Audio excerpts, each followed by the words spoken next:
Thank you. First of all, let me thank you for inviting me to speak at this conference. It is a privilege and an honor to do so. Okay, I've got a very short period of time, so I've got 10 minutes worth of controversy for you, potentially. The first thing I want to do is I want to talk to you about the world. The world is made up of forces that come together in a delicate ecosystem that we call Mother Nature. And we know that when some of those forces come out of balance, it could mean disastrous results anywhere around the world.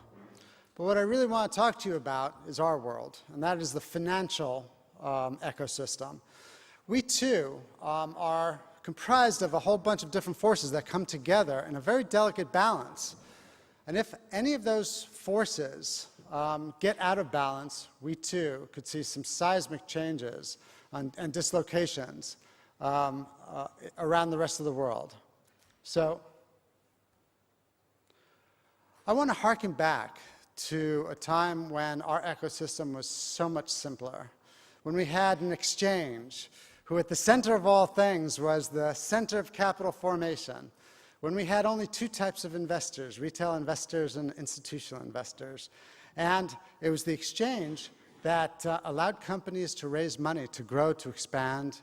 It was the exchange that was the central point where those investors can exchange their shares easily and efficiently.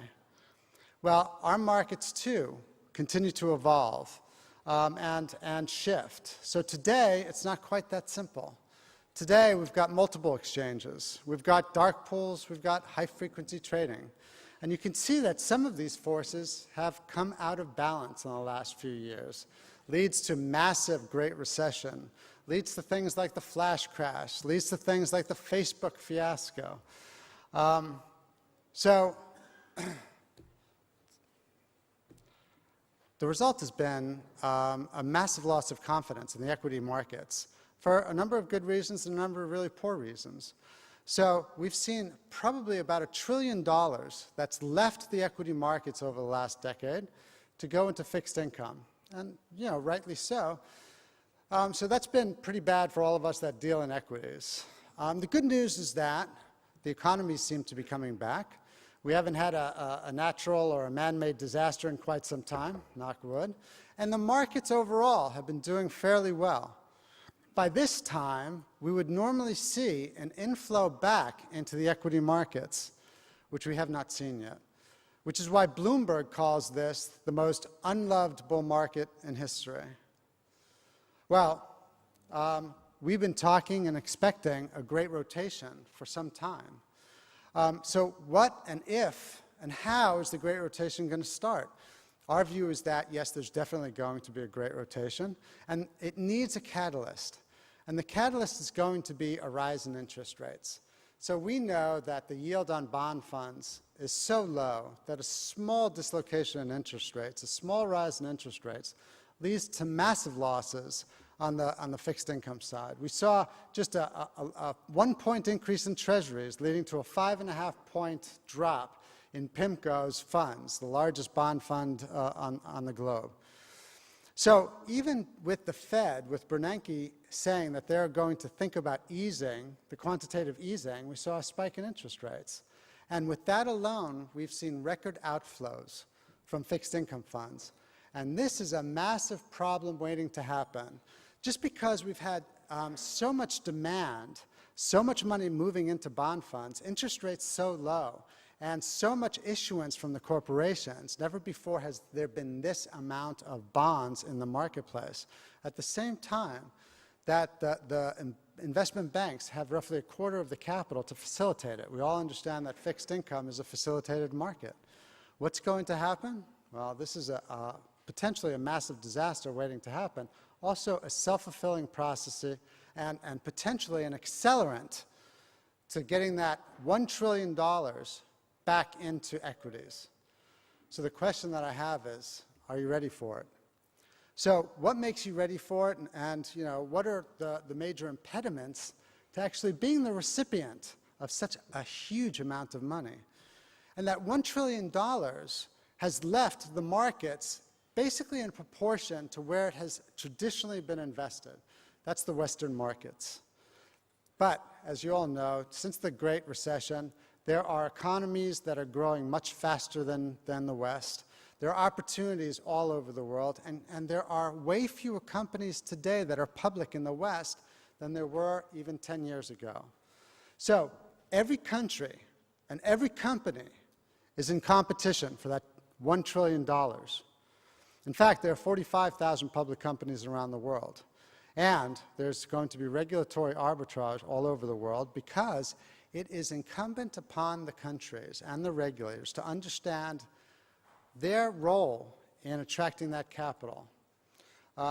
Because it's that capital, it's the institutional funds. It is understood that foreign investment is always much larger outside your countries than it is inside your countries. That's the capital that you want to invest in your countries. That's the capital that helps your companies grow. That's the capital that helps your companies expand. Job creation, it is good for your economies. So, what are the impediments to actually attracting that capital?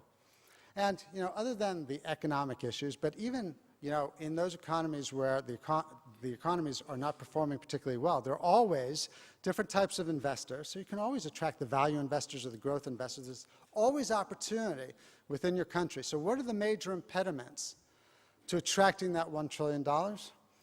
And in the equities markets, I really look at two. And this is a simplification, but one is the level of exchange technology that you have. So is the exchange technology that you're using able to handle that influx of money? And we believe that that $1 trillion can actually come back in a very, very fast manner. So I believe that most of the technology on your exchanges are actually great and up to par, not an issue today. So number two is regulation.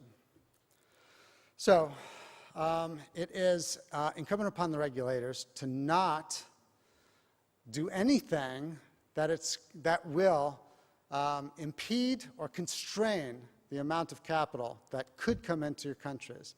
So let me just talk about the two major priorities of regulators around the world, and this involves the two new entrants into our ecosystem.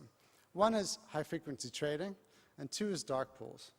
So my time here is limited, so I really want to focus on dark pools.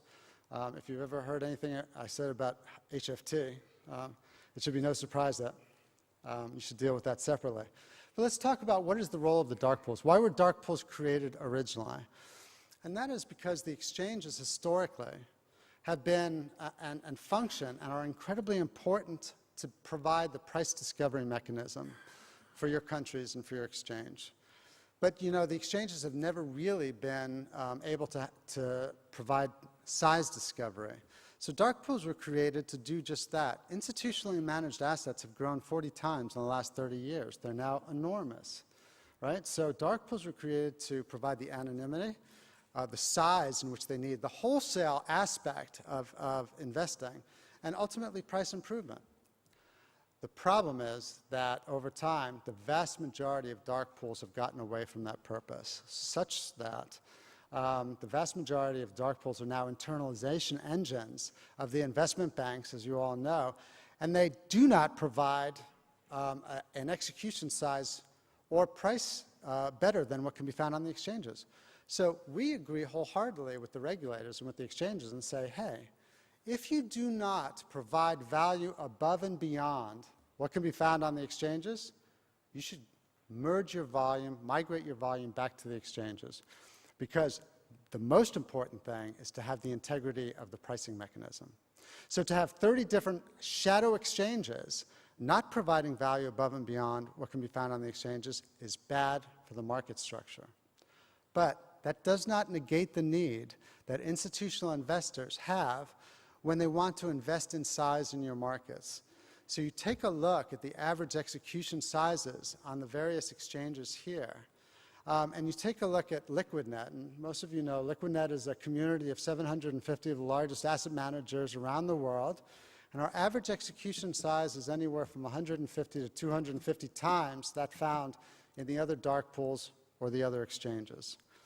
So, the analogy that I always use is if you were to buy €1,000 of some stock, would you want to buy it €1 at a time? And I think that the answer is really no. Neither do investors, institutional investors, want to buy 20 million euro worth of stock at 8,000 or 8,600 euro per execution.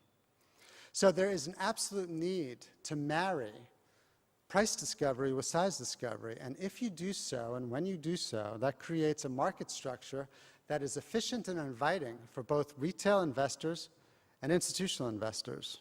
It's a much more efficient market structure. It's what every other industry has already known and created. That is a wholesale market alongside the retail market. Those two working together create an efficient market. So, some of the regulation that's coming down, that's being talked about in the European markets, I'm afraid, will have the effect of actually making it more expensive for institutions to be able to invest their money in your markets.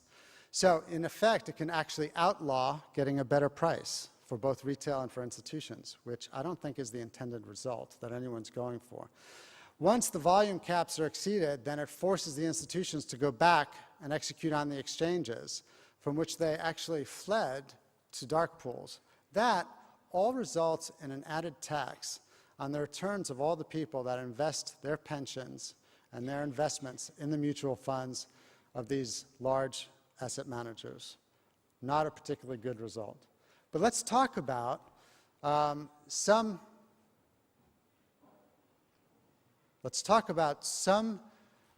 regulation, dark pool regulation, that's already been implemented and we have results from. So the first one let me talk about is Canada. Canada introduced dark pool regulation about 8 months ago, and what they said was simple. They said, if you're going to execute in the dark, make sure that it's 5,000 shares or more. 5,000 shares is not even a block. And they said, create price improvement. And in the time since then, 50% of the volume from internalization engine dark pools have left the dark pools and migrated back onto the exchanges.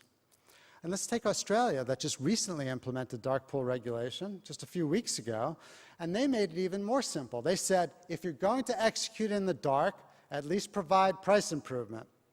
And in the few weeks since it's been executed, roughly 2/3 of the volume has left the internalization engine dark pools and flowed back onto the exchanges. Exactly the result that I believe that the regulators are intending. So we've got real regulation that's already been tried, and we've got real results.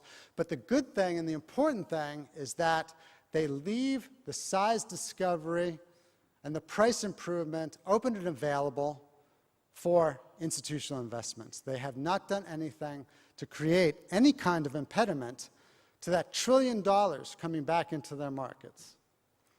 So let me just end by talking about what is the definition of a healthy ecosystem at work. Well, I'm sure there are many definitions, but one is the ability to have capital flow freely across borders to find the best opportunities that they can invest in most efficiently.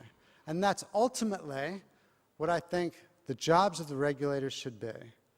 Let's not do anything that puts up any barriers to getting that $1 trillion to come back into the economies of Europe. Not now, not ever. We cannot afford it. Thank you very much.